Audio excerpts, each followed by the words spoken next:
ઓલપાડ તાલુકામાં ચોમાસું જામ્યું હોય તેમ સવારથી જ વરસાદી ઝાપટા 11 mm વરસાદ નોંધાયો છે।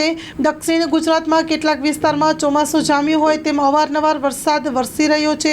સુરત જિલ્લામાં પણ કેટલાક દિવસથી છૂટો છવાયો વરસાદ વરસી રહ્યો હતો।